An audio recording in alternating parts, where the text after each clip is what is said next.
disorders, epilepsy, then you have neuromuscular disorders, cerebral palsy and developmental disorders, and autism and behavioral disorders. I hope that you are able to imbibe and you like the set of programs we made.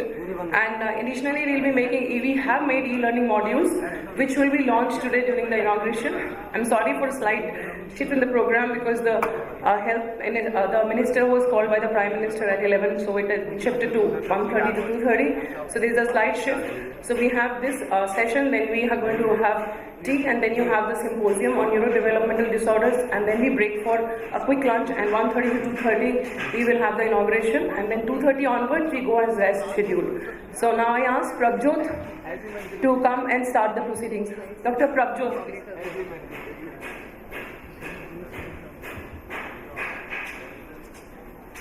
A very good morning to one and all. I take this opportunity to extend a warm welcome to the esteemed faculty and experts who have helped in the realization of Neuropedicon 2018. I would also like to welcome our dear delegates, and I hope that this 3-day neurology extravaganza will enrich our minds and amplify our knowledge in the field that we are all so passionate about. With this, we start our first session, which will be chaired by Dr. G.P. Kaushal. Dr. G.P. Kaushal is the chairperson, Neurology Chapter of IAB. Dr. G.P. Kaushal. It will be co-chaired by Dr. Vijay Kumar Jain. Dr. Vijay Kumar Jain is the Director and Chief Pediatrician of Ashirwad Hospital, Gaya. He is the CMD, Mangaldeep Group of Hospitals at Gaya. He is a part of the Neurology Chapter of IAB since 2010. And he is the recipient of Lifetime Achievement Award in Neuropedicon 2015, which was held at Nagpur. I invite all our chairpersons to please come on the stage.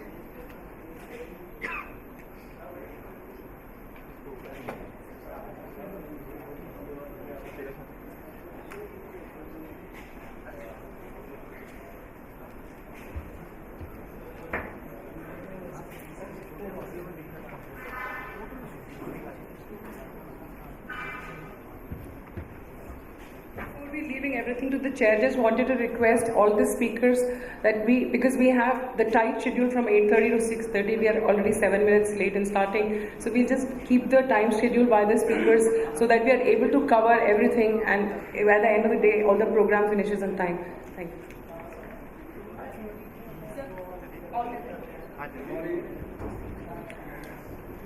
Good morning, all of you.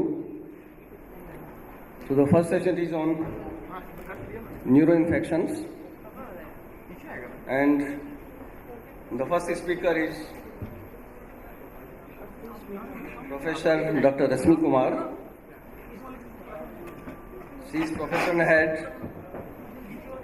Department of Pediatrics, King George Medical College and University, Lucknow.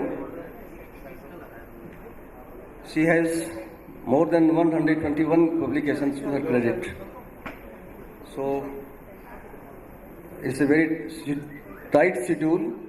Neither we give, the chairperson give any comment on the subject as introduction, nor we can introduce the subject. So directly I request Dr. Rasmi to start a discussion. Thank you, Chairperson. The subject is neurological manifestations of HIV. Thank you, Chairperson. Thank you, Shifali, for having me here. It's really a privilege to be here and to be the first speaker of the conference. So my topic which I've been given to present is neurological manifestations in HIV. Now this is the global scene. You can see that India is not a high prevalence area for HIV, thankfully.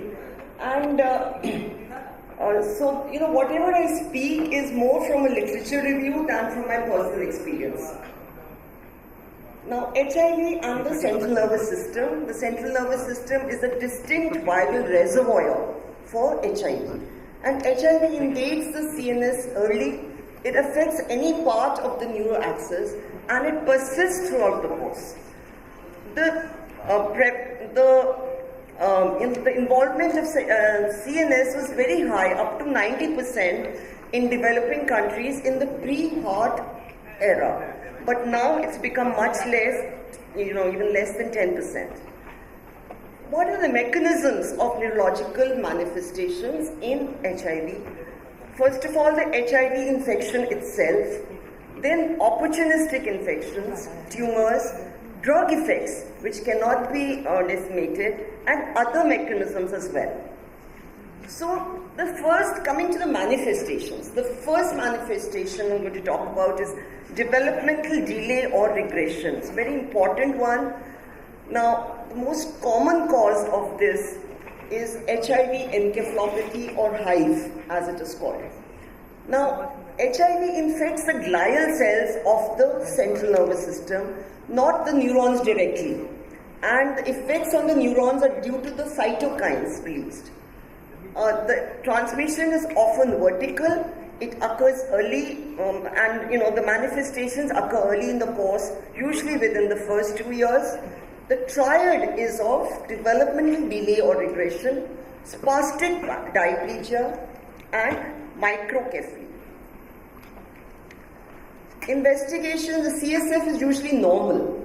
The HIV viral particles, however, can be demonstrated by PCR of the CSF, and imaging shows generalized atrophy with ventriculomegaly, basal ganglia calcifications, and white matter signal changes with volume loss. So this is a picture showing the bilateral basal ganglia calcifications. Treatment is, so some of the drugs that are used, especially the NRTIs, the nucleoside reverse transcriptase inhibitors, have sufficient penetration into the CSF, and the non-nucleoside reverse transcriptase inhibitor, nevirapine, is a good drug actually. So fair to good penetration, but the protease inhibitors have poor penetration. So we have good enough drugs for this condition. So the next one I'm going to come to is CMV, encephalitis. This again presents as developmental delay. So this is another condition which presents as developmental delay or regression and microcephaly. Diagnosis can be made by owl eye intranuclear inclusions and intracytoplasmic inclusions in biopsy specimen, a positive blood buffy coat culture, viral antigens of PP65, and DNA detection by PCR in CSF. Another manifestation is stroke. HIV directly invades endothelial walls of large and medium-sized vessels with aneurysm formation, leading to hemorrhagic and non-hemorrhagic infarctions. Now, protein S also can be decreased, and dyslipidemias can be caused by drugs. So all these mechanisms may act, and stroke may be the initial manifestation of HIV infection in a child. So you have a patient with stroke. Third is seizures. About 7.6% of HIV infected children would have seizures, according to a study in South Africa. Now the causes could be HIV encephalopathy, it could be opportunistic infections, bacterial meningitis, TBM, cryptococcal meningitis, toxoplasma, PML or progressive multifocal leukoencephalopathy, cytomegalovirus, tumors, and other causes are seen in children. So the drug of choice here would be valproate because it does not induce hepatic enzymes, the P450 complex, and followed by levetiracetam or lamotrigine. Lamotrigine one has to be very careful and increase very gradually. Acute meningitis. Now, first of all, the aseptic meningitis is supposed to occur at seroconversion. So, it's a typical aseptic meningitis with fever, headache, meningeal signs, cranial nerve palsies, mild pleocytosis, and then bacterial meningitis. So, bacterial meningitis also is more common with HIV. Chronic meningitis, like cryptococcal meningitis, due to Cryptococcus neoformans, it's an encapsulated oral yeast found in soil contaminated with avian or pigeon excreta. Usually older children have this infection and the CD4 counts are usually very low. It's a subacute illness with headache, fever, altered mentation, seizures, focal deficits, cranial nerve palsies, papilledema. Hydrocephalus is less common. CSF opening pressure is usually high. but the CSF itself is not so abnormal. It is just a very mild abnormalities in the CSF, unless you do the India Inc. wet mount preparation, which is positive in 70%. Cryptococcal antigen in the CSF can be detected in 99%. Cultures from the CSF, sputum or blood, and radiology is non-contributory, essentially. So this is the India Inc. preparation that one can see. Another form of chronic meningitis is TBM, which is so common in this country. Now, Karande et al. In 2005, they studied 123 cases of TBM with HIV, and they only found that anemia was more common with HIV. But there was no difference in the outcome. At KGMU Lucknow also, we did 50 consecutive children, we did HIV testing, and we found only one positive. Rifampicin actually causes subtherapeutic levels of protease inhibitors and NNRTIs, and also causes hepatotoxicity.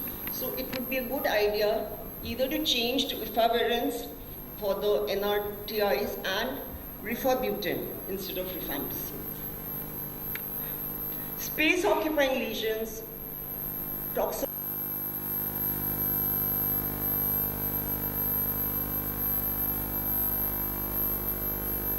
commonest cause of CNS mass lesion, causing fever, malaise, sore throat, lymphadenopathy. So these are the extra CNS manifestations. Then you have toxoplasma encephalitis, which is actually due to these space-occupying lesions. It has a subacute onset, new neurological findings like focal neurological signs, seizures, headache, altered sensorium, fever, and neuropsychiatric manifestations. Imaging usually shows multiple hypodense focal ring enhancing lesions in 70 to 80%, and these especially affecting the basal ganglia and the gray-white junction. Serological diagnosis can be confusing. It's IgM or IgE in the first 6 months, and IgG beyond 12 months of age. PCR of the CSF is helpful, and then finally histological examination of the brain biopsy. So this is an example of toxoplasma. Then another cause of mass lesions in the brain is non-Hodgkin's lymphoma. Occurs in 2 to 5% of cases, 1,000 to 3,000 times more common with HIV. It's a high-grade B-cell malignancy and occurs in extremely immunocompromised hosts with CD4 counts less than 50. And the differential diagnosis is toxoplasma lesions because they both give a similar appearance on the imaging. So this is something here you can see the lymphoma which occurs like a ring enhancing lesion. Now vision loss, especially CMV retinitis, this can be asymptomatic and discovered only on examination. So they are necrotic, rapidly progressive retinitis, white perivascular infiltrates and retinal hemorrhages. And it can cause total blindness and retinal detachment if left untreated. So this is a picture of that. When you have extrapyramidal or other deficits, one of the causes is progressive multifocal leukoencephalopathy or PML. This is a rare demyelinating disease seen exclusively in severely immunocompromised patients with AIDS or post-transplantation. And it's due to the infection of oligodendrocytes with JC virus.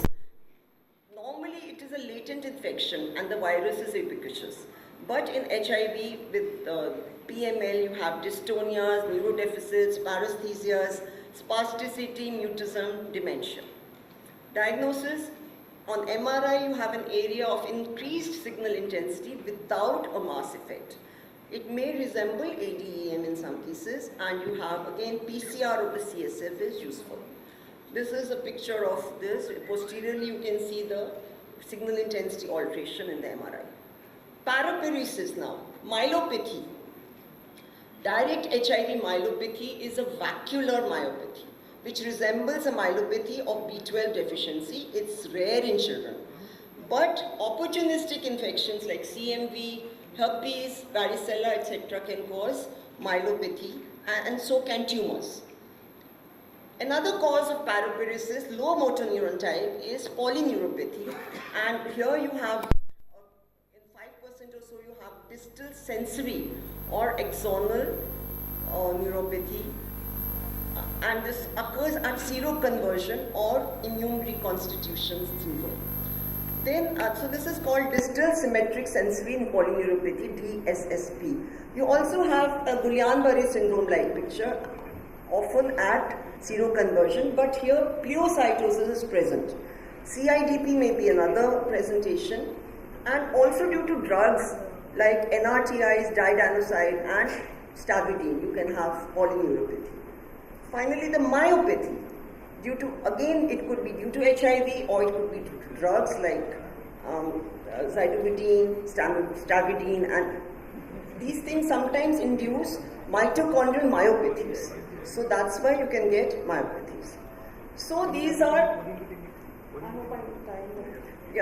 these are the neurological manifestations. At a glance, you have global developmental delay or regression, microcephaly, seizure, stroke, acute or chronic meningitis, ring enhancing lesion or space occupying lesion, unexplained neurodeficits, ataxia, dystonias, acute or subacute transverse myelitis, spinal space occupying lesions, spastic paraparesis, Corda-Equina syndrome, sensory neuropathy, polyneuropathies, myopathy, and retinitis. So you have the whole spectrum of CNS abnormalities or CNS disorders with HIV.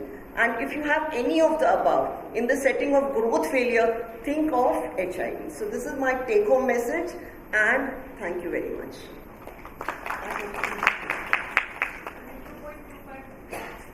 Okay. Any questions? Any question answer? Any query?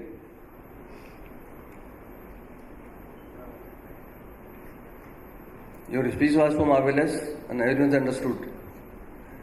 The three great pillars of neurology chapter 5 are sitting in front of me.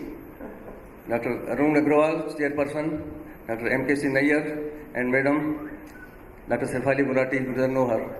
So, next for the speaker, my co-chairperson has come, Dr. Kaushal.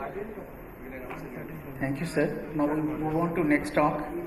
Eminent pediatric neurologist Dr. Jitendra Singh Goraya. He is associate professor in pediatric neurology, and his special area of interest is tropical neurology and movement disorders. And to his credit, he has more than 80 national and international publications. And Dr. Goraya, please.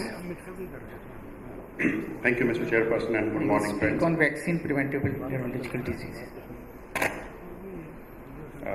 I'm going to talk about vaccine preventable neurological disorders. Something we are trying to, those disorders which are trying to eliminate through vaccination. And before I start, my disclaimers are that I don't vaccinate in children, so I don't have any conflict of interest as far as vaccination and prevention of neurological disorders is concerned. But I do have interest in prevention of neurological disorders in children because of diseases which can be prevented. Now, vaccination has been a success story for the mankind. We have eliminated smallpox, almost eliminated polio, measles is next on target, and because of vaccination we have achieved marked reduction in morbidity and mortality of various infectious diseases which used to be there and very common at least in our country, but we still have ways to go and achieve many more targets to prevent these disorders in kids. Now, why do I want to talk about neurological disorders which can be prevented with vaccination? The main reason is that for all vaccine preventable diseases, most of them or some of them even have exclusive neurological manifestations. And these neurological manifestations are associated with a lot of morbidity and even can cause death and a long-term disability in those who survive. So obviously, even if a child recovers, he is left with lifelong disability. That's why we want to talk about, we want to create awareness about neurological disorders. The second important reason is that with vaccination, we are trying to eliminate these disorders. So awareness about this disorder is going to go down, and the availability of expertise and the knowledge about the disorder is also going to go down. So we are going to make mistakes again once these things go away. And I'm sure there are many students sitting over here who haven't seen a patient of diphtheria or tetanus or polio, because these things have gone down markedly. And especially polio has been eliminated for the last 5-6 years. and I don't think the young residents would have seen any patient. But still, let's relearn some of these disorders. And I'm not going to talk about everything because this is going to take a lot of time, but important neurological disorders which are seen in clinical practice, and sometimes they are not diagnosed very early. So these are the vaccines available. The one which have been highlighted are the one which are commonly associated with neurological manifestations, and some of them with only neurological manifestations. Start with polio. Polio is an obituary because we have eliminated, and we got an official declaration that we have been polio free since March 27, 2014. So it's almost 4.5 years polio has gone from this country, and hopefully will go from the rest of the world soon. But still, just to keep things in mind, polio in children can have a variety of manifestations. What we see is only tip of iceberg. Majority of the patients are actually asymptomatic, or they have only very non-specific symptoms. So the diagnosis in that setting is very difficult. Some of them have presentation just like aseptic meningitis, because this is an enterovirus, and like other enteroviruses which are commonly associated with aseptic meningitis, this is called aseptic meningitis. What we see clinically actually used to see was a paralytic polio, I'll be briefly touching upon, and some patients can have encephalitic presentation because of this enterovirus called polio. Now, paralytic polio has 3 forms: spinal, bulbar, and bulbospinal. Spinal one is the most common which we see, and generally, since the AFP program, the acute flaccid program, flaccid paralysis program has been going on in the country, everyone is aware of it. But there are certain characteristics which suggest that the acute flaccid paralysis in a given child is because of polio and not because of something else. One is asymmetry of the paralysis. Generally, one limb is involved, or there is marked symmetry even if the 2 limbs, both sides are involved. It's patchy. That means the skip areas of involvement. It's not a contiguous involvement as you see in GBS and other disorders, and it's purely motor. You don't have sensory deficits. But thankfully, we would not be seeing this kind of a disability now because of elimination of polio. Now, the second is neurotuberculosis. This is going to be talked about again I think in a later lecture by another speaker. We know that BCG has a very variable efficacy from 0 to 80%. And it's said that BCG prevents the disseminated or bad form of tuberculosis, which is TBM and biliary tuberculosis. But clinical experience suggests that this may not be the case, because TBM continues to be seen frequently in clinical practice. Now, there are 3 forms of neurotuberculosis: the tuberculous meningitis, tuberculomas, and spinal tuberculosis ectodermatitis, which is not very commonly seen. The tuberculous meningitis is one which is commonly seen, and again going to be talked about. It evolves through various phases. Initial symptoms are very non-specific: fever, low-grade fever, malaise, lassitude, headache, or some behavioral changes. But it takes about 2 weeks for these manifestations to be there. And if not detected and diagnosed at the stage, obviously progresses to the meningitic form, where you obviously have signs of acute meningitis, meningitis with headache, vomiting, lethargy, mild neurodeficit, little bit of weakness of one side or the other, or maybe the 6th nerve involvement, which is commonly seen at the stage. But again, if missed and not diagnosed, which happens quite often, the patient progresses into paralytic stage, which is a stage of really many complications. Patient lapses into deep coma, may have seizures, dense hemiplegia, multiple cranial nerve weakness, decerebration, respiratory abnormalities, and can die also. So TBM needs to be kind of considered very suspected very often in patients who have a chronic neurological symptoms with other suggestive clinical picture. So diagnosis is based on clinical picture, like the evolution of symptoms I talked about. History of contact, especially in kids, is very important, and that sometimes clinches the diagnosis. Kids get infection from adults. So if you don't have a history, sometimes you need to screen parents for tuberculosis. Tuberculin test, evidence of tuberculosis elsewhere in the body, choroid tubercles, neuroimaging and CSF studies, these things again will be talked about, but just to remind you that generally there are 100 to 500 cells less than bacterial meningitis, and they are predominantly lymphocytes. There is low glucose, less than 45 milligram, and protein is in the range of 100 to 500, but there are exceptions. AFB staining and culture and then nucleic acid amplification based techniques are there to help you in the diagnosis. But still, despite that, many a times diagnosis is not confirmed with a bacteriological confirmation. So you end up diagnosing based on whatever you have and treat that way. Now, if some patients may have miliary tuberculosis and others may have consolidation in lungs. And this is neuroimaging findings in a suspected or in a clinical context. This is almost diagnostic of tuberculosis meningitis. Of course, there are differential diagnoses, but other parameters you should take into consideration. You have a lot of basal exudates, and then you have a ventricular dilatation of temporal horns, and that indicates that there is hydrocephalus. Now, the second manifest is tuberculomas. Tuberculomas can be just an isolated finding in some patients, but majority of the patients, the tuberculomas occur in the setting of TBM also, the tuberculosis meningitis, so both of them coexist. And still in other patients, the tuberculoma develop during treatment with ATT, and so the presentation, because these are the focal lesion and they have a mass effect, it's just like any intracranial space apoganglion, they can manifest with a focal deficits, raised pressure, or seizures.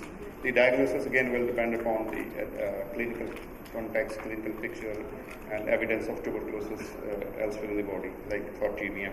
You need to do CSF also, provided there is not a big mass effect and risk of cranial herniation after some time. I just skipped that because this manifests like very rare. At least I haven't seen many, maybe not more than one child with a spinal echinodermatitis. This is like Cordova syndrome, pain and weakness in legs and bowel and bladder dysfunction. And diagnosis again on the same line. Now, diphtheria is another which we used to see very frequently, but again now has practically become very less. At least I haven't seen diphtheria. I work in a private sector. I haven't seen diphtheria for many years now, but I'm sure in the government sector you still see diphtheria. And diphtheritic neuropathy is a serious complication of this disease. The neuropathy starts. Initial symptoms are generally during acute phase when you have anesthesia and parenteral paralysis, just because of a lot of toxicity, and toxins very close by to the palate. And in the third week, then child remains okay because he has other symptoms of acute diphtheria, but neurologically manifestations come after 3 weeks. The first manifestation generally is accommodation paralysis. The third nerve is involved. Later, facial and bulbar weakness sets in, and then you have involvement of extremities and the paralysis goes down. So the polyneuropathy of diphtheria is descending type, starting up and going down. Predominantly, it's a sensory motor.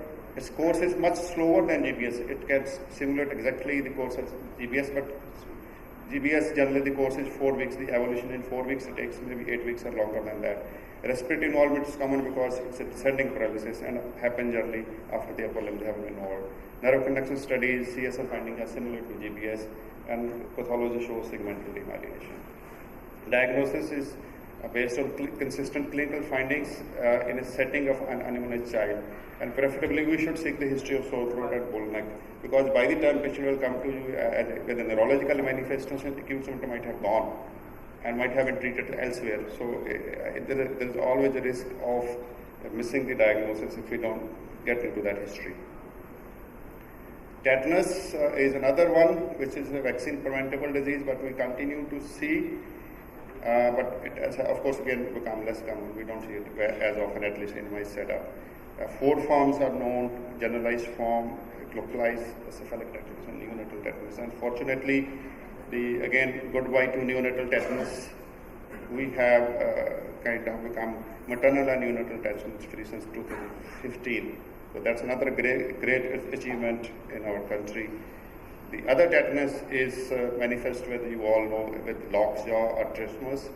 Knuckle rigidity, you have a rhizus hedonicus, peculiar smile because of spasm of facial muscles, generalized muscular rigidity, and then patient have intermittent spasms which are provoked or spontaneous. Measles is important and is next on target now. The program is going on to identify measles and vaccinate kids against measles and rubella. But it's not important because acute encephalitis can occur during the acute phase, but more important because of long-term complication, what we call subacute sclerosing encephalitis. It's a subacute onset disease occurring several years after the acute measles.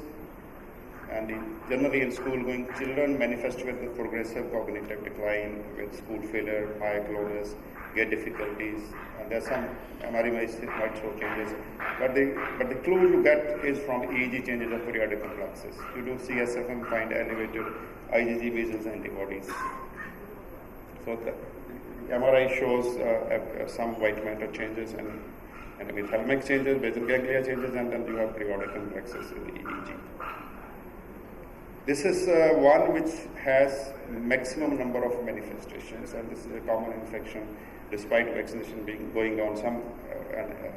We know that it doesn't work in all the patients. Patients who have had vaccination still can have very similar. Acute cerebellar ataxia, encephalitis, aseptic meningitis, Guillain-Barré syndrome, like previous speaker was talking about, transverse myelitis, cranial nerve involvement, optic neuritis, seventh and fifth nerve. Ray's syndrome you all know about. Stroke and vasculopathy, especially stroke in kids can occur as late as 1 year after the chicken pox and can be attributed to chicken pox because of angiopathy induced by chicken pox. This is another serious disease. There is no routine vaccination for rabies, so we continue to see it because the patient who gets bitten by the dog may not get vaccinated. I'll just show you. I think this is kind of last slide, so I can take the liberty of. So you can see what is going on. Initial symptoms are very non-specific, but soon it evolves into one of the two kinds. The furious or the encephalitic form, the paralytic or the GBS-like form. So in the encephalitic form, you have confusion, hallucinations, hydro and aerophobia. Like this patient is showing aerophobia, just blowing air, and he has muscle spasms. And when offered water, he will try to drink but will have spasm again. See, so this is hydrophobia. The other form is absolutely GBS-like. Last is Japanese encephalitis. So this is just like any other encephalitis but with dominant extrapyramidal symptoms. Neuroimaging suggests the diagnosis sometimes because of basal ganglia and thalamic involvement, and diagnosis by GE-specific antibodies. So I'll skip these three. Bacterial meningitis all done, and I've come to the last slide. So vaccine preventable diseases which affect brain, we continue to see them. Many of them dominantly have neurological manifestation which can cause long-term morbidity and mortality. But the last message which I want to give you is the prevention is better than cure. So we need to achieve better targets of vaccination in kids. Thank you very much for patient listening. Thank you, Dr. Burayan. Nicely covered vaccine preventive disease. So vaccines play a very vital role in prevention of childhood neurological illnesses. We can have one question or comment from the audience, please.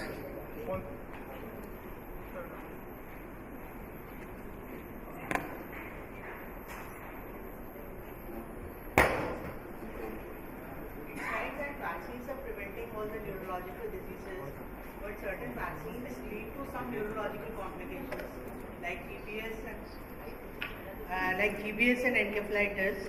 So that also should be taken care of. Because a newer vaccine, even malaria, we have now malaria vaccine, dengue vaccine, malaria, dengue, all these things also prevent neurological complications. But number of vaccines have a little incidence of GBS, like JE vaccine, like contaminated vaccines. So what is that percentage which is prevented? The vaccines are not without side effects, but when you weigh the benefits and the risk ratios, you always end up going in favor of vaccination because you are going to achieve much better results with the vaccination than not vaccinating. But of course, that's true of any medication. Because with increasing use, we may have increase in autoimmunity. I understand those questions, but like I don't think that's the topic here we need to discuss. But there's no doubt whatever point you are raising is right. Thank you. Just I want to tell audience, there was a time in 1995 we used to see hundreds and hundreds cases of bulbospinal polio. Hundreds, thousands cases. Every day I used to see 15, 20 cases bulbospinal polio, and the mortality and morbidity was so high. Mortality was 90%. Thanks God that it has been eliminated completely. And second thing is, now we are having 26 vaccines available in pediatric practice, and almost all have some contribution in preventing the neurologic manifestations. And one more important vaccine is, one is meningococcal vaccine. We are using it nowadays, and of course the HE vaccine, this JE vaccine is a miracle. It's a miracle because this disease used to occur in our North Bihar, and it has been now being eradicated slowly by using this vaccine. So thank you for nice speech.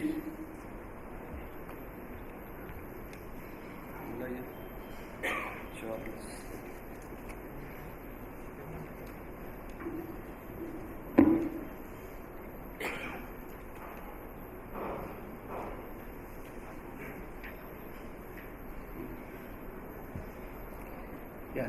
Next talk is on neurodiagnostic techniques for diagnosis of CNS infections. It's by Professor Charles Newton. He's from Kenya Medical Research Institute, and he's professor of psychiatry, University of Oxford, United Kingdom. His special area of interest is neurodevelopmental disorders and epilepsy. Dr. Newton, please. Thank you very much. And I'd like to thank the organisers for inviting me to speak. And I would confess that I don't know anything about psychiatry. I'm a paediatric neurologist by training, and also have an interest in CNS infections. So this morning I've been given the remit to discuss some of the newer techniques for CNS infections. And the problem that we face as practicing clinicians is that there's a multitude of infections, and they all present fairly similar, with either an encephalitic syndrome or a meningitic syndrome or a syndrome of paralysis. And the difficulty that we have as clinicians is trying to work out what the cause is and whether we can institute appropriate treatment or not. So these are the many of the infections that cause infections of the central nervous system, and as you can see, there's a multitude in that context. Cornerstone to this is obtaining CSF in order to diagnose CNS infections, and this has become particularly important because there's now a move around the world to try and reduce the number of lumbar punctures. And I think the problem with this is that until we have better ways of trying to diagnose CNS infections without CSF, we will miss CNS infections. These are the indications which are generally widely accepted, and the contraindications. And I'll just bring you to highlight the is there a pointer?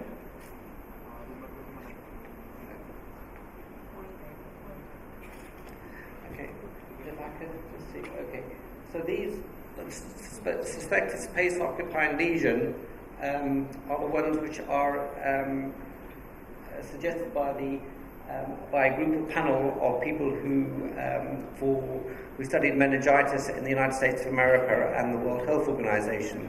And the one that I would particularly ask you to consider is the level of consciousness that the child has. So in Kilifi in Kenya, where I work, we see a lot of cerebral malaria, and we do lumbar punctures in order to exclude bacterial meningitis because we are unable to differentiate often between cerebral malaria and bacterial meningitis. And if we apply these criteria, we wouldn't be doing lots of lumbar punctures on children with cerebral malaria. If we have any concerns about it, what we do is that we delay the LP for 24 to 48 hours until we can see that the child is improving the level of consciousness, but still perform the lumbar puncture in order to exclude a bacterial or a viral infection. And you're well aware of the complications of the LP, but what I would like to bring you to note or to attention is that this is from a systematic review which was just recently published in the Lancet Neurology, and in the context of cerebral herniation, it's an order of about 3 to 7%. This was mainly based upon data from a brain abscesses and bacterial meningitis. So this is really the one that we are most concerned about to prevent us from doing a lumbar puncture, and always that's what we need to take in consideration. In the retrospective analysis that we've conducted in Kenya, we think it's probably less than that, but maybe that's because of the patient mix that we see in this context. So this is the normal interpretation of the CSF that you're all very familiar with. But what I would also bring to your attention is the fact that what I don't think we do enough is looking at the CSF and serum albumin ratio as a marker of the blood-brain integrity. And I think this is useful in terms of helping support the diagnosis of bacterial meningitis, but also in the context of looking at whether drugs are going to penetrate the blood-brain barrier. So some of the other tests in this context, the CSF lactate is often used and is particularly used in trying to differentiate between bacterial meningitis and viral meningitis. The problem is that if you're on antimicrobials, the usefulness of CSF lactate diminishes. There are tests for Lyme's disease, which are now very much more specific and which are very helpful in trying to identify this organism. And there's even a test, galactomannan, which is now thought to be very specific for aspergillosis, which is seen throughout the world. And then you'll hear more later in this conference about the neuronal autoantibodies, which are particularly important for detection in the CSF. So the difficulties we have is trying to differentiate between bacterial and viral infections and trying to identify the pathogen quickly.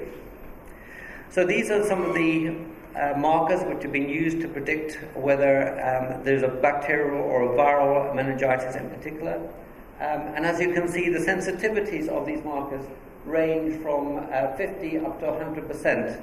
And it depends very much, again, on the patient mix and on the reliability of the laboratories in measuring these.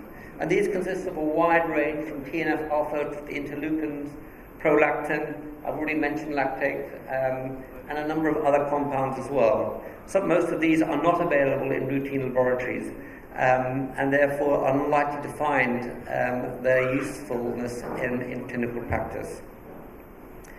So the sensitivities range, as do the specificities of these tests. And again, it depends very much on the patient mixture that you are encountering, and therefore I think it's hard to extrapolate these results into your everyday clinical practice. So for example, we found that lactate is useless for us in terms of trying to differentiate between viral and bacterial meningitis, mainly because we have so much malaria in the area in which we work. So the delay in the diagnosis of CNS infections is particularly important, mainly because early treatment means that you have a better prognosis. Avoiding inappropriate treatment prevents the child getting inappropriate antimicrobials, and also, of course, there's a cost reduction if you don't give inappropriate drugs. And this has led to the development of point-of-care diagnostic tests, particularly those around the bedside, and also particularly the difficulty is trying to diagnose TB and fungal infections early on. So as you're all well aware, bacterial culture probably takes in the order of about 2 days. Viral culture takes 1 to 6 weeks.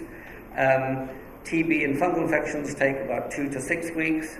And although there are pathogen-specific tests, for example, antigen or antibody tests, which take hours or a day, and PCR tests, these are only useful if you have a high suspicion of one particular pathogen.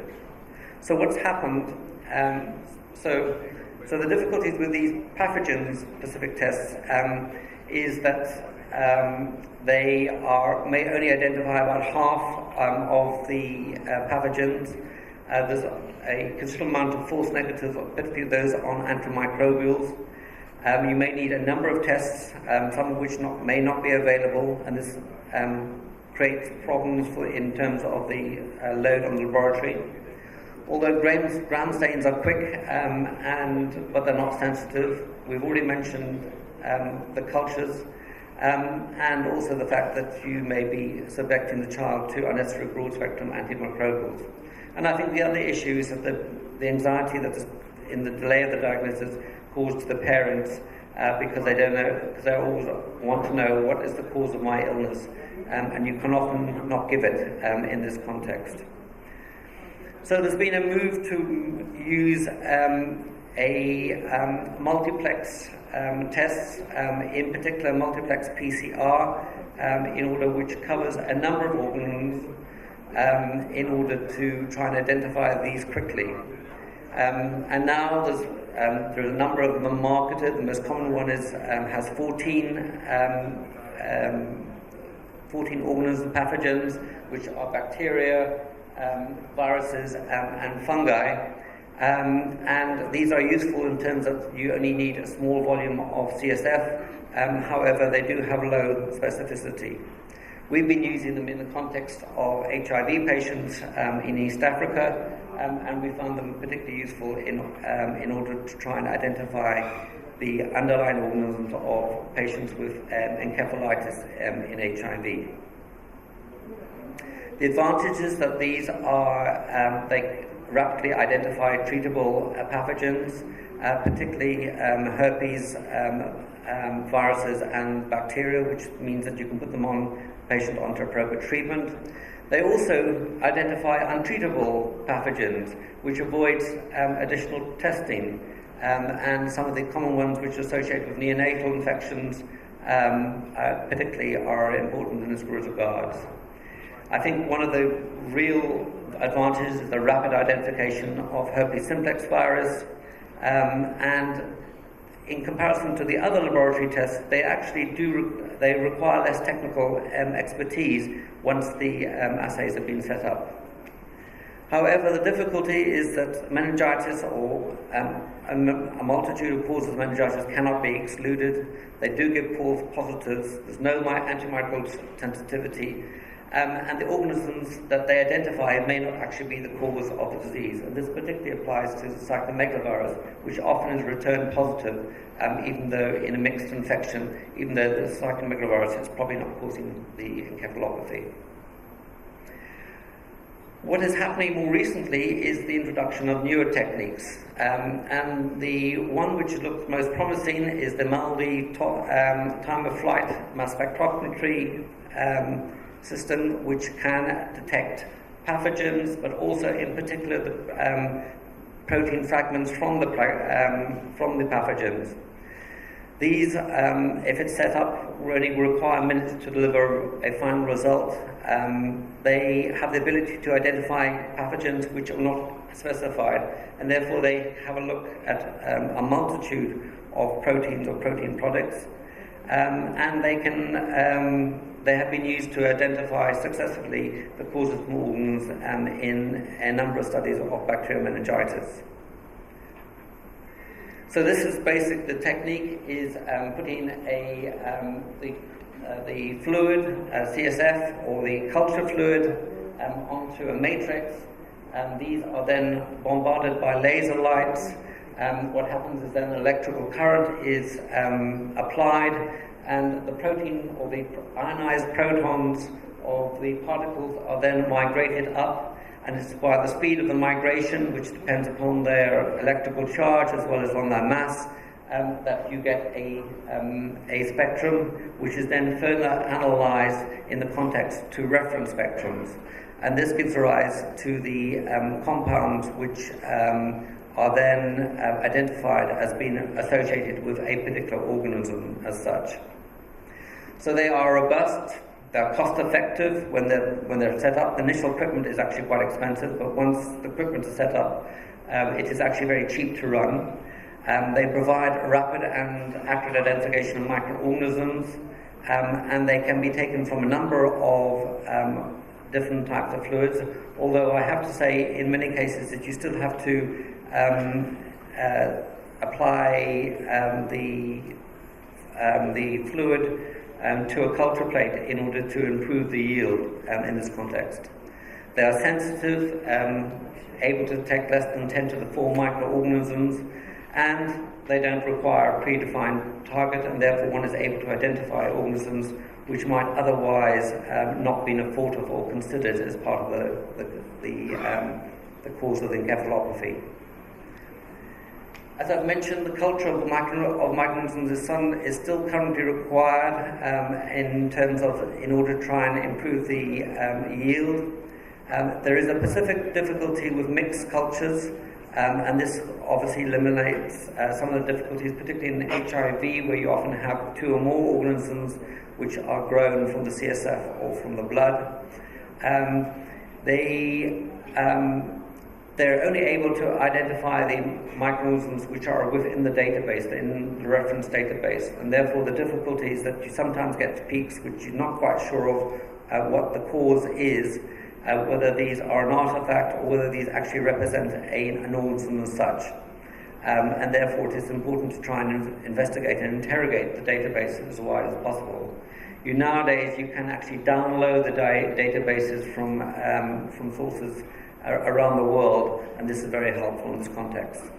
And there is at the moment, in terms of clinical utility, a particular difficulty in distinguishing between some of the genetically closely related organisms, particularly Streptococcus.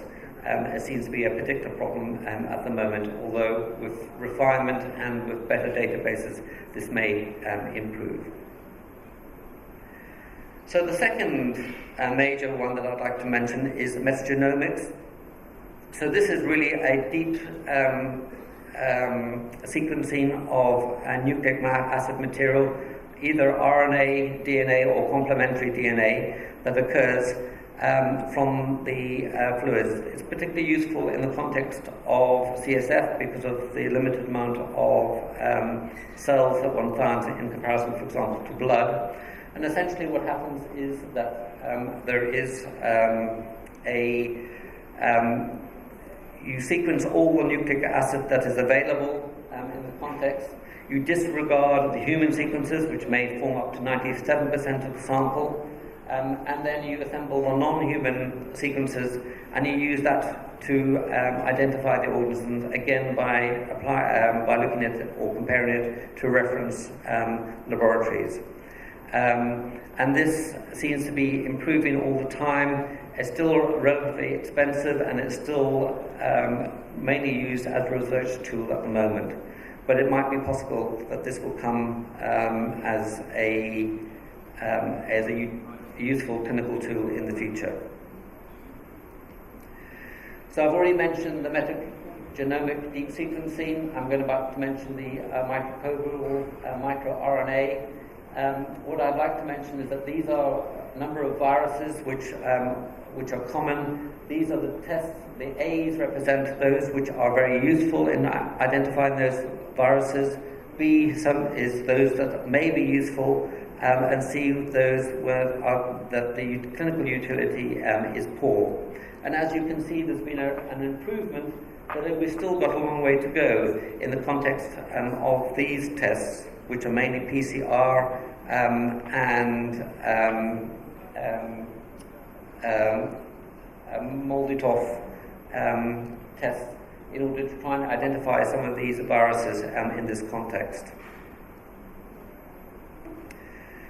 So lastly, I'd like to just mention microRNA. These are compounds which are small, 8 to 25 nucleotides.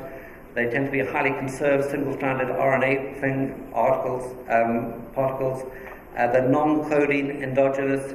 They seem to play an important role in many functions: cell differentiation, proliferation, organ development, and also seem to be fine-tuning the immunological or adaptive immune responses to infections. There are a number of them. In fact, there's now over 100 which have been well characterized, and a number of these now have been associated with specific diseases in this context. So the problem is that they are raised in a number of conditions. So, for example, there's a lot of work now done on status epilepticus and some forms of epilepsy showing the raised of microRNAs. They've been particularly useful in looking at the HIV encephalitis, and this seems to be a growing area of interest. But for the context of Japanese bee encephalitis, there's been some recent work from India, which has again shown that these are turning out to be useful in these, particularly the microRNA 21, 150, in comparison to TNF alpha, looking at Japanese bee encephalitis. And as you can see, the area of the curves are impressive, and the correlation between the TNF and these microRNAs are also impressive in this context. So these may represent an important role in the context of Japanese encephalitis. This is a schema of the use in tuberculosis.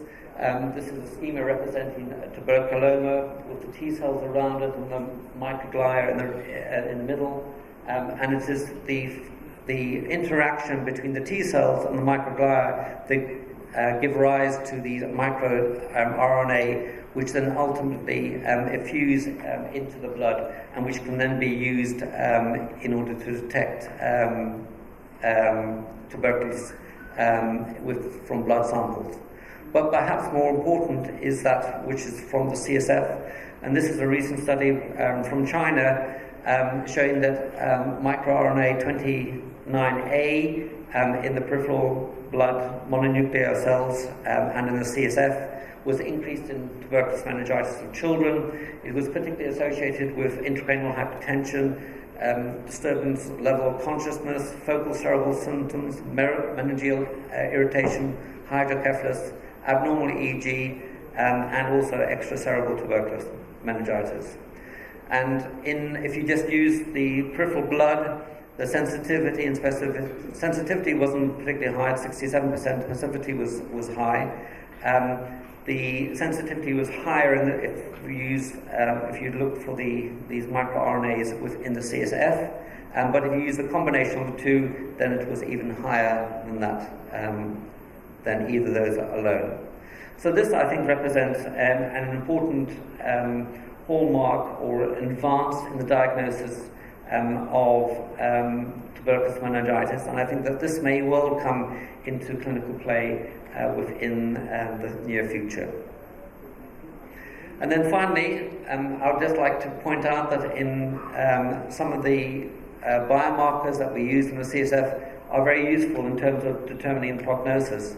And these were the ones that I've listed here, particularly the Lyme disease and sleeping sickness, are ones which are very particularly associated, strongly associated with prognosis, and are therefore very useful in order to determine the prognosis in these conditions.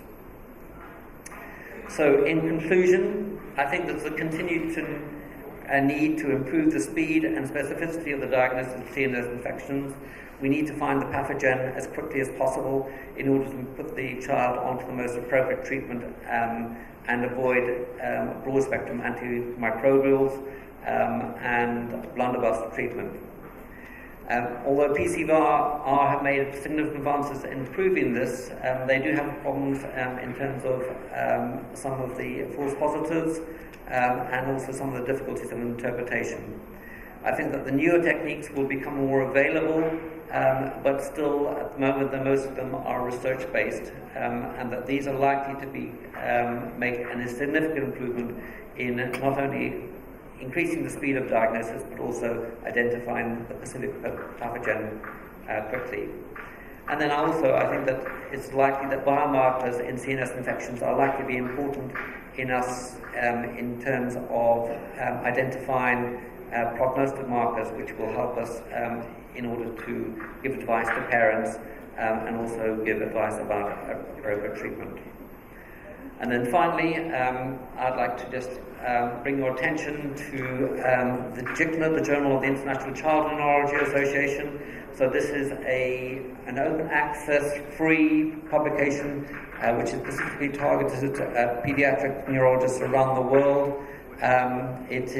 We particularly encourage papers from low and middle income countries, and which is why we've kept it free.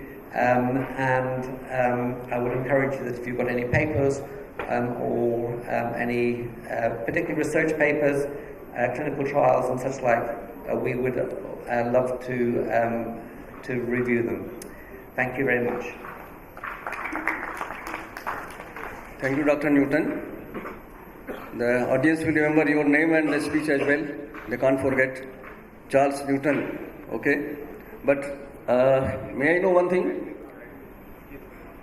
There is no role of neuroimaging nowadays. Neuroimaging in brain, neuroimaging, CT, MRI, advanced CT scan, and then PET scan, and then very advanced MRI is now available. 12 Tesla, 32 channels. Then any? So I mean, I think that some of the new imaging has actually improved. For example, you were able to now detect specific patterns which are associated with diseases as such, and that helps. The problem is that you do need fairly sophisticated imaging in order to do that,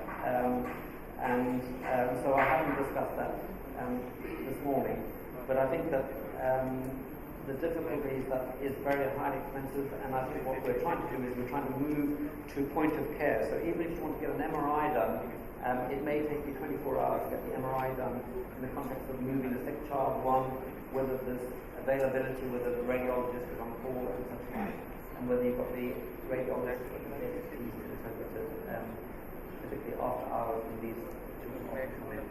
But I agree with you, yes. Thank you. Any question for audience? One question? No? Thank you. Thank you, Dr. Newton, for a very interesting talk.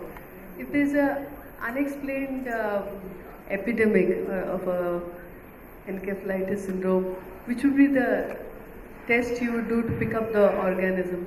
Would you do a Maldi-Toff or a metagenomics? I think I'd do a Maldi-Toff initially, because that would identify, because the panels now and the reference panels are now so widely available that you can identify almost all the known organisms. And if you get a peak which is not within the reference, then that is something that you would then take further, and you particularly would then go on to deep gene genomic sequencing to identify. Yeah. Thank you, sir.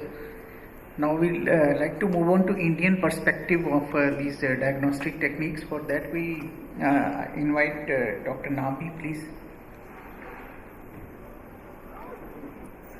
Dr. Nambi is consultant in infectious diseases at Apollo Hospital, Chennai region, and he is also joint secretary of Clinical Infectious Diseases Society of India, and has published many national and international papers.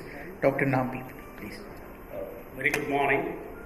Thanks for the given opportunity. There are many better ways to use our head. I'm not sure if that's the best one. And then we have already had a prelude with respect to the neurodiagnostic approach to any patient with fever with altered sensorium. This is what I do in my practice, because no one comes to us with a diagnosis of meningitis written in their forehead. So, of course, to start with, we need a good neuroimaging. It could be CT scans or the MRI, depending upon the center where you practice. The lumbar puncture is crucial. And when my diagnosis is a bacterial or a viral meningitic process, I would always start ceftriaxone, acyclovir, plus or minus dexamethasone until I get much more information. Then we have a whole list of non-infectious causes. The focus of the lecture is not on that. With infections, in India we have tropical infections, and it could be sepsis associated with encephalopathy or bacterial sepsis with septic shock multi-organ, and that could involve the neurological system also. So we have to exclude the tropical infections. Bacterial sepsis as a cause for altered sensorium, very important, and we have have to get 2 to 3 malarial smears done to rule out malaria. And the tropical infections will be dengue, influenza, scrub typhus, leptospirosis, other rickettsial infections, enteric fever. All of them can present with neurological manifestations. They require proper clinical evaluation and microbiological tests to exclude those things. And the proper neurological diagnosis would be a meningitis, or it could be encephalitis or a meningoencephalitis. At times it could be very rarely it would be a cerebral abscess too, and that would be based upon the neuroimaging and the CSF analysis there. And whenever you have a lymphocytic meningitis, high protein, low sugars, by day 5, day 7, things are not improving, and in that situation we have to consider tuberculosis in our Indian practice. And it could be a high protein, normal sugars, and with a lymphocytic CSF, and your patient with a diagnosis of viral meningitis is not improving, and you do not know what is the etiology, you may have to think of rabies, Japanese encephalitis, although they are not typical urban diseases, but with appropriate travel history or any exposure history, you may have to consider that. And of course, with the recent Kerala outbreak, Nipah is also a consideration. Nipah has already been described with Siliguri in West Bengal there. So in India, the practice with altered sensorium and fever has to be at 3 levels. One is ruling out bacterial sepsis, ruling out tropical infections, and then going in for proper neuroinfections, where you have mycobacteria, bacteria, and then you have the viruses. All those things requires proper evaluation. And the lumbar puncture is a crucial there, and there is a sequence in which you would order the test there. So the microbiology test is always the last. You would always reserve large volumes of samples for the microbiology. It happens in the reverse there. Microbiology usually gets 0.2 ml, 0.3 ml, and you will not get anything out of it. So this is an adult practice, you'll have to get 10 ml. I'm not sure what is for the pediatric practice there. And the gene expert, right now the recommendations is to send minimum 2.1 ml of CSF if you want to get any utility out of the CSF gene expert there. And in case you choose to do test later, depending upon the initial cell count, the protein, sugars, you could save the CSF. That scenario, if you're going to use the CSF within 24 hours, a fridge door at 4 degrees Celsius is fine. But if you're going to use it a little longer, after 24 to 48 hours, you will have to deep freeze at minus 40 to minus 80 degrees Celsius. These are all practical considerations that we have to inculcate in our day-to-day practice there. And with the viral encephalitis in India, herpes simplex is there, but arboviruses take the limelight there, especially with epidemics, 50% of the times there. Apart from that, you could have enteroviruses, other herpes group of viruses like varicella zoster, EBV, CMV, rabies, all those things comes into the picture there. And again, with the arthropod-borne viral encephalitis, arboviruses, you have the flaviviruses. The typical example is the Japanese encephalitis. You have dengue, and then you have West Nile virus too in India. And with the Toga virus, you have chikungunya. With epidemics, it can have neurological manifestations. And then you have a little lesser known virus by name Chandipura virus, which is this is a virus localized to Maharashtra, Telangana, where it's a very important cause for encephalitis in the pediatric age group, with almost 50% case fatality rate. And with the appropriate epidemiology travel history, we may have to consider that too in our practice. Going on to the laboratory diagnosis, I will not be talking on the neuroimaging part, we will be focusing on the CSF. The CSF cultures is terribly disappointing in our day-to-day practice. So it's not reliable for our day-to-day practice because the yield is less, it's time consuming. And if you are in the practice of doing serum antibody determinations for herpes group of viruses, the diagnosed meningitis encephalitis, we should not be doing it. Instead, the CSF IgM antibody for HSV will have much more value because that reflects intrathecal synthesis. The serum antibody determinations for herpes group viruses should not be used in our evaluation for viral meningitis. Antibody determinations are useful in select viruses like West Nile viruses, Japanese encephalitis, and dengue. And PCRs have changed the way that you would diagnose herpes simplex encephalitis. You don't require brain biopsies anymore. And with the advent of multiplex PCRs, where many viruses are complex RNA, DNA viruses, the diagnosis of viral meningitis per se is changed in the last 5 years in India. I've got a real life case scenario, 7 years female child with mild fever, headache, followed by altered sensorium of 4 days duration. The clinical exam looks normal except for some doubtful neck stiffness, no neurodeficits. Other system examinations is normal. The basic labs, the complete blood count, liver function test, all those things normal. The tropical screen like malaria, dengue is negative. The MRI brain has been reported normal. The CSF shows a protein of 100, blood sugars of 150, the CSF sugars was 110, 40 cells, all lymphocytes. And it looks like mild protein elevation with normal sugars and a lymphocytic CSF. The blood and CSF cultures at 48 hours is negative. The CSF HSV PCR is negative, and the gene expert is negative. So what next? So it looks like a viral meningoencephalitis. Looking into the CSF picture, the history-wise also, the top most common virus is HSV, and there is no other appropriate travel history. This is a city-bred girl who has not had any travel history or any exposure history. So what we do in our practice, probably continue acyclovir for another couple of weeks, and at times you have to make an attempt to ascertain the etiology. So we have tests like this, and this is the meningoencephalitis panel introduced by the film array BioFire there, and the test ran in this patient picked up enterovirus. So what it means is you're going to stop the antibiotics, you're going to stop the acyclovir, and you're going to label the patient as having acute viral meningoencephalitis, enterovirus as the cause. So there is much more purpose into the way in which we would approach the patient. You got the diagnosis, you're minimizing you are minimizing unnecessary therapies there. So that way it changes.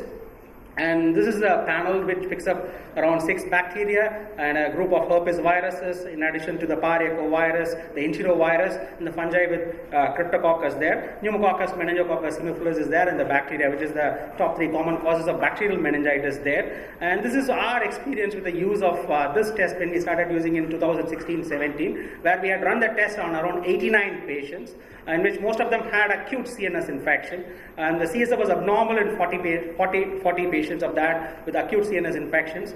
The meningoencephalitis panel was positive in 12, so 12 out of 40, almost 25% pickup rates there. What is very important is the routine cultures, the routine PCRs, whatever we could do, it did not pick even one patient with respect to the etiological diagnosis. So with the panel 12 out of 40, we got some etiological diagnosis, whereas the routine diagnostics, it was 0 out of 40. And with chronic CNS infections, what we learned is this is not the panel to do with chronic CNS infections. Why? Because TB is the number 1 cause for meningoencephalitis with chronic infections, and this panel does not have gene TB there. So one patient, what we picked up was cryptococcus. So with acute CNS infection, we had a 25% pickup rate, whereas with the routine evaluation, we had a 0% pickup rate with respect to the etiology.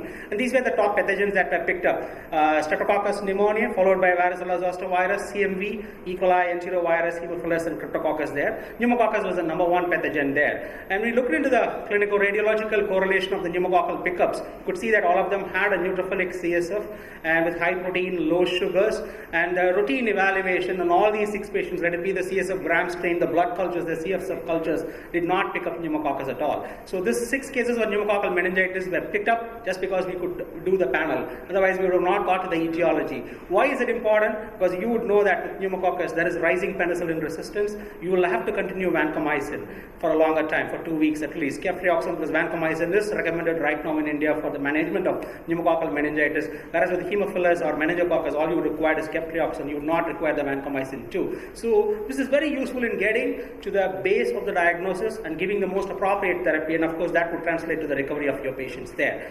And then coming to the multiplex PCRs, we have a few approved ones, FDA approved ones, and there are a lot of in-house PCRs also.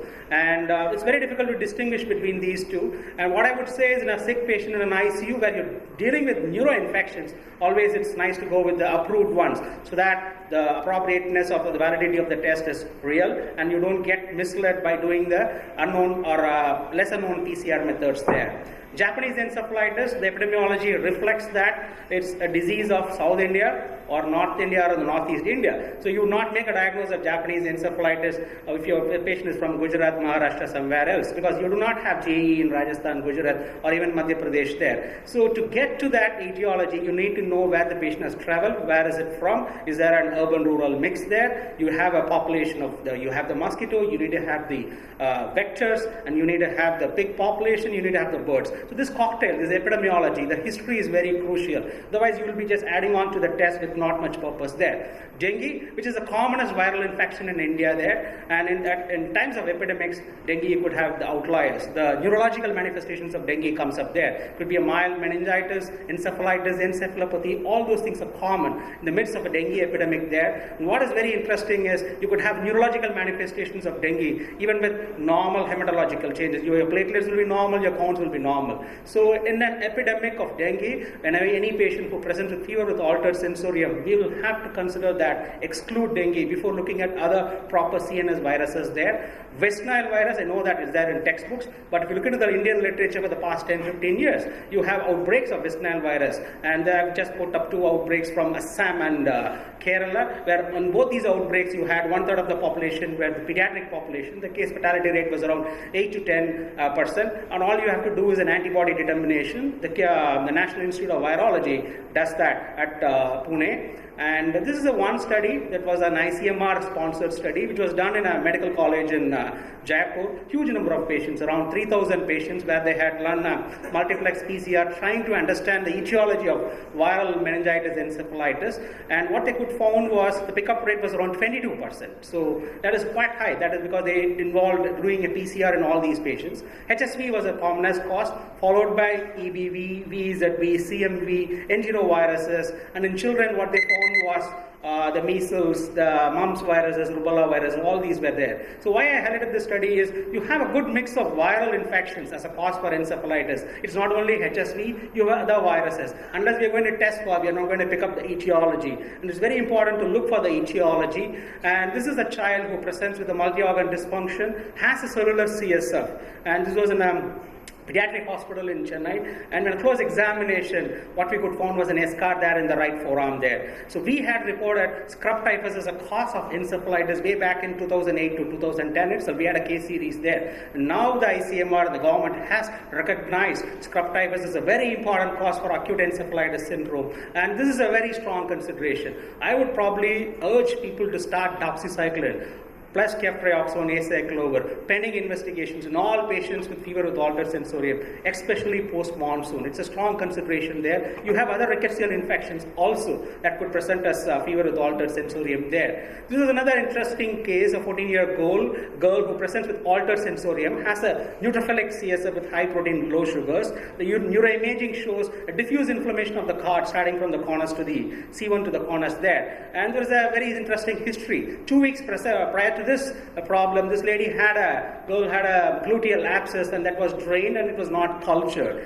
And this was the MRI brain picture. You could see that multiple small microabscesses there. So this is the history. You got a gluteal abscess in a young girl that got drained. 2 weeks later, patient presents with neutrophilic meningoencephalitis with cerebral abscess. So what could be the etiology? The routine evaluation, let it be the panel PCRs, the CSF cultures, did not pick up the etiology. The blood cultures were all negative. So we resorted to a stereotactic brain biopsy to get to the etiology. The etiology was Burkholderia pseudomyelitis, melioidosis, and it is a re-emerging infection in India. Melioidosis and neuromyelioidosis can present with limbic encephalitis, with myelitis, cerebral abscess, and that is a consideration. And this happened in Chennai, and this girl had a flooding of that house. That was in the 2016 Chennai floods there. Post floods, you'll have to consider melioidosis is a very important pathogen there. So with the diagnosis, neurodiagnostic, you have the conventional methods. That's like the routine trains there. It takes their own time, and then you always question the efficiency there. And then you have the newer tests there. They are a little bit costly. Access is a problem. But I think we may have to use both in our practice. And it may not be only a proper neuroinfection. You'll have to rule out other causes like dengue, cerebral malaria, let it be the scrub typhus, rickettsial infections, melioidosis, enteric fever. All those things warrant evaluation in our patients with fever with altered sensorium. And we may have to mix tradition with modern. So that's how the Indian culture is. You always embrace newer things but don't leave the older ones. So we would do the routine cultures workup. That is also fine because it's going to give you a lot of information, but it takes time. But if you have access to a multiplex PCR, I don't think we should be looking at the cost. That's the most important thing there, because these are sick patients in the ICU with neurological problems. So the etiological diagnosis is going to give you an appropriate diagnosis and treatment. Thanks a lot for the patient hearing. Organizer is very prompt with the time. Any question? My question is, with the multiplex PCR, Please take the microphone. you know what happens, what timing of the PCR is important. You know, usually we get infections in which the PCR is positive only very early in the infection. So what happens with the multiplex PCRs? You still get, you know, you could have a mix, I suppose. some infections would only be positive early on and some could be positive even for a longer period. And again, with bacterial etiologies, it really helps whenever the patient has already received antibiotics outside, and in that situation, it really helps. Even kind of a dying germ is good enough to elicit a response. As with viral etiologies, I agree with you. The PCRs are much more likely to be positive in the initial 10 days of illness. As the illness progresses, you would not be able to rely upon the PCR alone, and you will have to rely upon antibody determinations also at times. But bacterial thing, I think, especially with antibiotic exposed, really gives a huge value. So it's more helpful with the bacteria. Bacterial, viruses probably in the initial 7 to 10 days. Japanese encephalitis, we have seen it's only the PCR is positive very early on, only in the first 3 days or so of illness. And later on you have IgM ELISA, but there's cross-reactivity even with the IgM. So then sometimes you are mixed up with what is happening. All tests have to be interpreted in conjunction with the clinical scenario there. It has to be taken with a pinch of salt. Thank you, Dr. Nambi, for a thoughtful slides. Your point on CSF IgM being very critical, because nearly 2/3 of our TBM patients land up in stage 2. Number one. Number two is when you have an antigen and an antibody-antigen complex gets formed, and unless you dissociate it in your CSF, it is very difficult to say whether the sensitivity for that particular test. So what has been your experience on that? The CSF IgM, why I stressed this, we don't routinely do for the herpes group of viruses, definitely, because you have the multiplex PCRs there. So if at all, if you are in a situation where you have not access to any multiplex PCRs, but you want to get a diagnosis of herpes group of viruses, the serum antibody determination should not be done. It should be done only in the CSF. That was my point. So if you're going to have PCRs, definitely I don't think you're going to do antibodies in the CSF for the herpes group of viruses. Having said that, with rabies, West Nile virus, Japanese encephalitis, I think the antibodies are as good as, or if not better than the PCRs. PCRs will be of value only in the initial 3 to 5 days with these group of viruses, and most of them you'll have to go rely upon the antibody determinations. The West Nile, Japanese encephalitis, and rabies. In the patient with TBM part, I think the thing is quite clear. You'll have to do AFP smears, gene expert, and AFP cultures. And right now, that is where the current evidence is. I would say everything else, let it be metagenomics, microRNA, we are all in experimental research things. I don't think nothing has come into the practice. Last question, please. In the patient with enteroviral meningitis whom you described, did you consider using IVIG or fluconazole? That was the first episode, and we didn't do that at that point of time. I take your point with severe enteroviral infections. We'll have to consider immunoglobulin deficiency, and it was not done at that point of time. After the patient recovered, we did an immunoglobulin profile, and this was found to be normal. Fluconazole was not used. Okay, thank you. Thank you, Dr. Nabi. Now with this we conclude the first session on neuroinfections. Thank you very much. So thank you, my friends and learned audience. The session is over on these neuroinfections, and thanks to Dr. Shefali Gulati for giving this opportunity to chair all these 4 important sessions. Thank you.